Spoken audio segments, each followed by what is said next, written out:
I love this mural, it's amazing. I think this particular mural made me want to become an artist, really. You've got grey since I saw you. No, you just had sort of false memory. Stars in my eyes. False memory syndrome. Getting all the credit now, you? Done your bit. Hey? You've done your bit. Well, I said, they said, how much did you paint? I said, all. Yeah, you didn't do anything. No, I didn't. No. So I got all the credit. I just did this design, now. Designed it, that's where my expertise is. And you'll have to tell them that the famous watercolour is it still in the V&A? Oh, yeah. So he's quite famous. He's much more famous than I am. So we started in the summer, nice bright sunshine, 1980, painting it white and getting it ready and squaring it up. And then the weather kind of settled into autumn and winter and we were still working. He made me a cradle to go up and down on wires. He made it out of bits of wood he found round here. And, well, it wasn't that bad, actually. It was that bad. Two very expensive turf wall winches, which were very safe until you got to look at how it was anchored up the top. Danger of death. Anyway, so up and down we was painting away. Press the paintbrush on the wall, you'd swing out a bit. You had to do it in unison.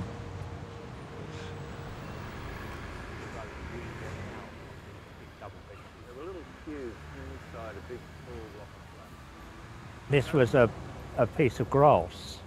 So when we started, this was totally open to everybody. Not like it is today, with a car park and a locked gate and a fence around and trees. So it had much more of an impact with local people. And, we were here every day, so we never got any negative, except for waste of money when we had that trouble, because some people of Lambeth or the GLC surcharged people 50 quid on the rates, as it was then.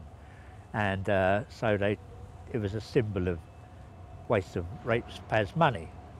So people in fur coats had come past in their Jaguars and shout, "Waste of money!" They'll threw paint out.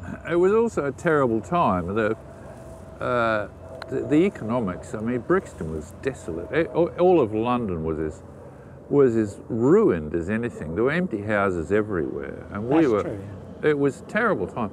And the whole the squatting stroke housing cooperative movement could have, if it had been supported, made a huge difference. And I was putting an awful lot of effort into that. And this was, as far as I was concerned, pure decoration. But I got interested in murals when I was doing architecture in America. And so when he's got a little sign up saying, "Anybody want to help with this mural?" down in Wandsworth, I went, aha, politics, here we go. And who else helped you on it?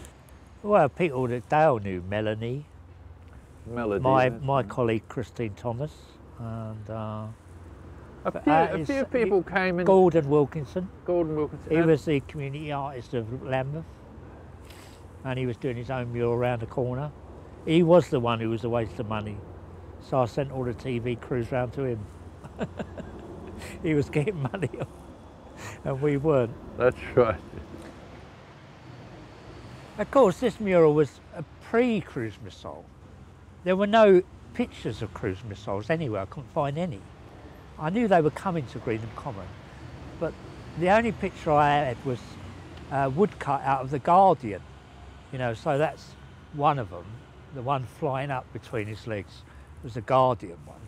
So then I adapted all the others. We were avant-garde, before our time. Now we're after our time. We're past our time now, Dale. Wasn't there a story that they ran in the paper about how it had frightened the children? Well, it did. It did? Yeah, Hannah Miller and Ruth, they were scared of nuclear war. So Hannah has made a film about this mural coming to life. Yeah, and coming down on, the little stars.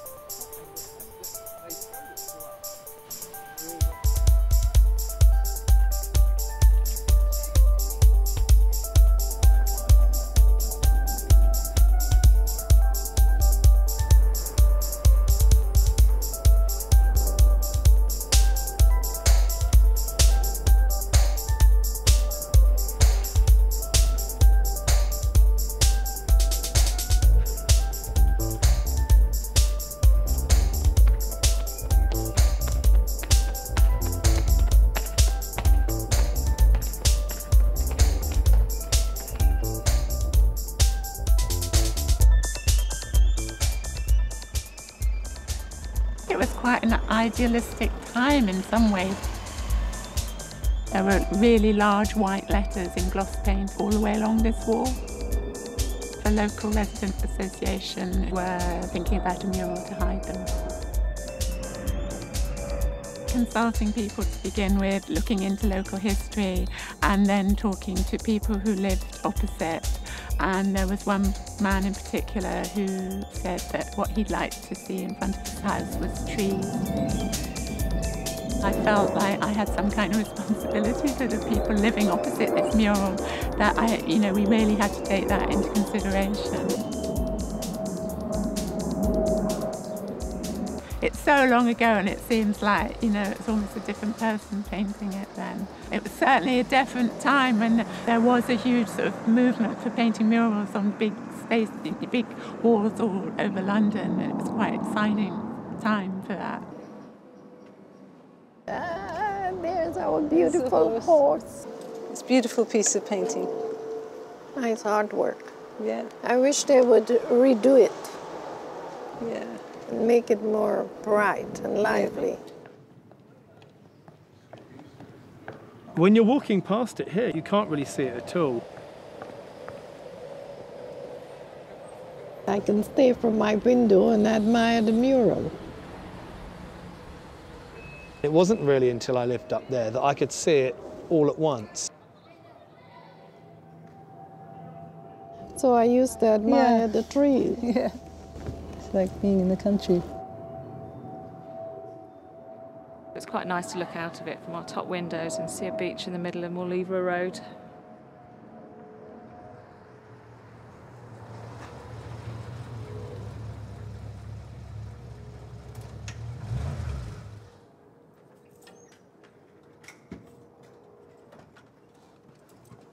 A neighbour came a couple of years ago and had seen a developer sniffing around with some architects sizing it up, so we became worried that they're going to develop over the back because that's a site that's kind of ripe for redevelopment.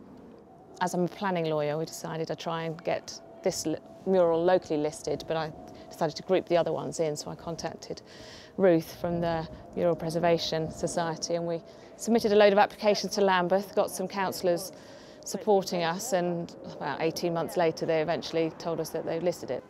That will make it a little bit more difficult for developers to be able to justify knocking down the mural. I'm sure there are ways possibly around it, but it just puts a little hurdle in their way. It might save our murals, all the other ones, from redevelopment.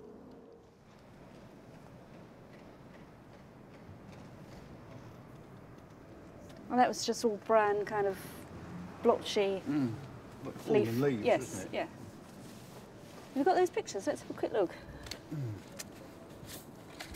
Oh yeah. There it is, fresh. It's really lovely and rich. And of course there was that classic thing, people always want, I want a desert island, I just want to look out and think I'm somewhere else, I don't want to think I'm in England, I want a holiday.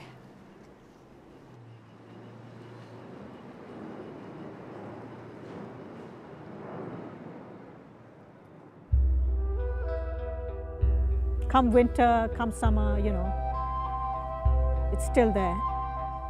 Many things happen on the street, you know. People grow older, they live, they die, they move on, but she stays. There's a strange permanence.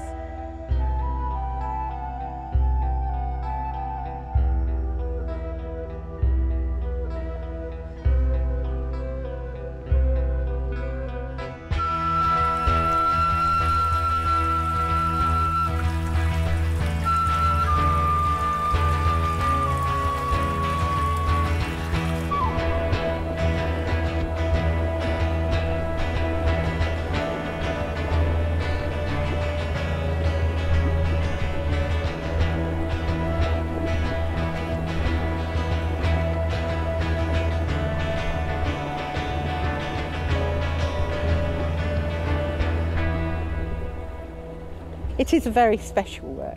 I think all the murals are site-specific. Why they are as they are is because of the communities they're located within. And I love working with people, and I love them discussing their ideas, their dreams and aspirations, and trying to capture them. So each project is right for where it is, and this is absolutely right for here, but I have a great fondness for it. This is a gentleman and his wife who live locally, and he took part in the Olympics that took place in Hyde Park just after the war. So he really was a local hero. Because you've painted them, they're there forever now, really, and we can always remember them every time we walk up the street, even though they're not here. She said she's lived around here for a very, very long time, and she knows my mother. And one morning I came out and I was looking up at the mural, and she came over to me and said that she was the lady in the top window, which I thought was quite extraordinary, because it is quite a stunning picture on the side of a wall. And it's, you know, quite nice really, because it shows, you know, the sort of flowers that you do get at this time of the year, which as a gardener, you know, makes it interesting for me. I like the blues and the whites. The children and the people look so alive in it. It's like a magical world. I wish I was there. It's nice to come up this road and be surprised by this sort of imagery, because you would not expect it. All these children are local children. We went for a swim, and I took photos of them swimming, and then I worked from the photographs. And I also worked with a special school up the road, and that gave a lovely mix. And over here, this lady is a local lady, and she really did paint with her child in a papoose on her back. So that's our local artist at work. And this is my lady, who is reminiscent of the Victorian ladies who worked for Lambeth Ware and painted their beautiful pottery, which was in the Great Exhibition. Hence they did do really, really huge pots, which looked fantastic, and flora, fauna was their thing. So that was their designs, and that was, if you like, the core of the theme for this mural.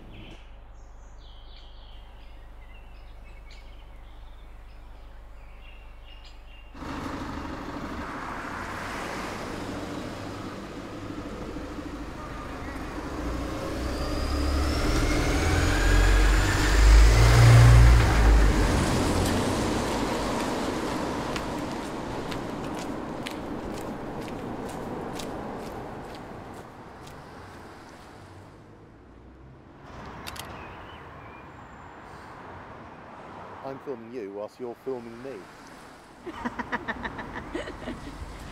This is my mural. I saw it being painted. I came to live on the street, I believe, in 1983. So one of the reasons I don't want to move from the street is because of the mural.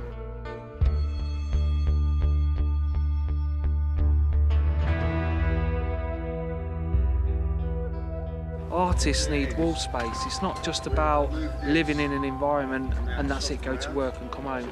There needs to be living, breathing walls where art happens, and that inspires everybody. You know, everyone gets something out of that.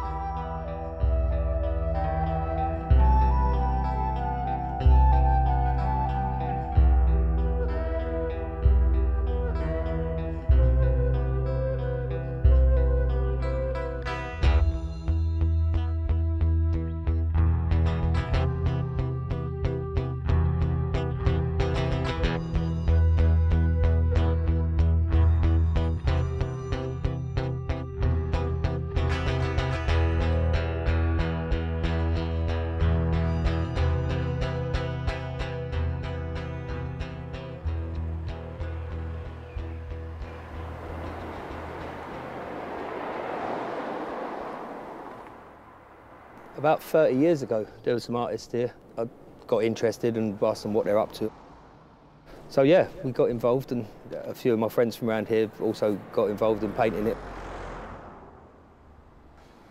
It has been part of my growing up. So yeah, and I have watched it sort of deteriorate over the years, and it is about time that we did something about it. And now, you know, as I said, we've got the money from the Heritage Lottery Fund, God bless them, and we're fixing it up. Yeah. I remember Caroline. She was a young sort of hippie lady, and she used to wear these dungarees, and she wore them every day. And you see them over the couple of weeks or whatever it was, getting covered in paint and bits and pieces, and you know. But she was really outgoing. And I remember they used to go down the shop and buy fizzy drinks and crisps and chocolate for the kids, and you know, that was also a motivation to get involved. Yeah, so it was really quite good. I can't remember how many there were. It varied because some of them would turn up and make a start. And I mean, there was a core group that ended up, and they ended up doing really well. Yeah. You know, I mean, it was a bit painted by numbers because we'd kind of draw out shapes, and then, but within that shape, we'd say, oh, this is how you do a bit of shading and just basic painting techniques, and they kind of they got onto it pretty well. But there was one child who was a pain in the neck. He couldn't settle on anything, and he'd be up the ladder and he'd be down the other side sliding on a pole, and he'd be flicking the paint at the kids underneath. I saw him do it, so I went up and I gave him a clip round the ear, which I shouldn't have done. And he jumped down, went herring off, and there was a squeal of brakes. And White van came round the corner. And where's that? That hit my boy, and this bloke came out, and his two older sons at this van, and they got baseball bat, and it's kind They had to go. And I got really kind of, oh, don't, he's blind to one eye, don't hurt him.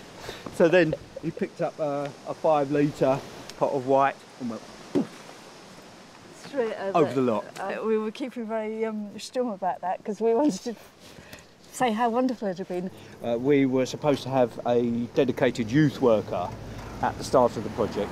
The youth worker never showed up, and we did ring up and say, look, we can't go on. We can't go on, and they said they'd sort it out, but it Nothing didn't. happened. So it wouldn't have happened. You know, you could never have had a project like that now. It actually brought a lot more people out and looking at it and kind of pursing their breaths and sucking their teeth and kind of saying, you know, you were doing such a wonderful job before, and it's a shame that there are the odd people that are like that to spoil it for everyone. And so, in fact, it actually sort of brought the whole thing tighter, if anything. Yeah, we got even more cups of tea and people complimenting us on the work. The windmill, revamped by community love, will hold us together if push comes to shove. Great.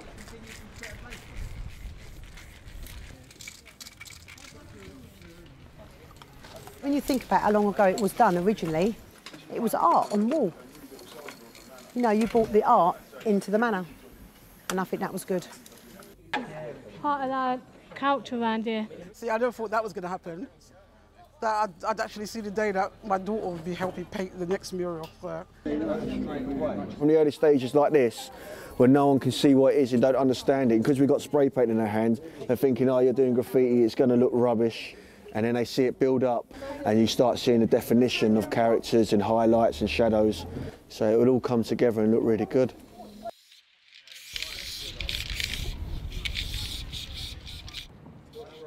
The detail in that. And the fields over there, look. No, that top one. That don't look like the windmill. Why? In the old days it was. Maybe, but must have a photograph look, of it. You've got the bit of Blenheim over there. But that's what it is, isn't it? It's the old with the new, isn't it? Basically, old with the new. Oh my God. Nothing lasts forever, does it? So, you know, it might be someone else painting it again in 30 years' time. That's just part of the kind of natural process of a mural, you know, just what happens.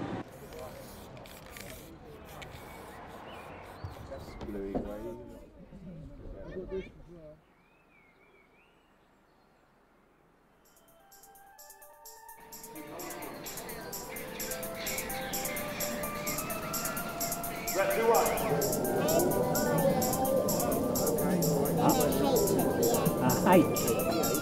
Put the H there. You're not going to shoot it now before you guys go.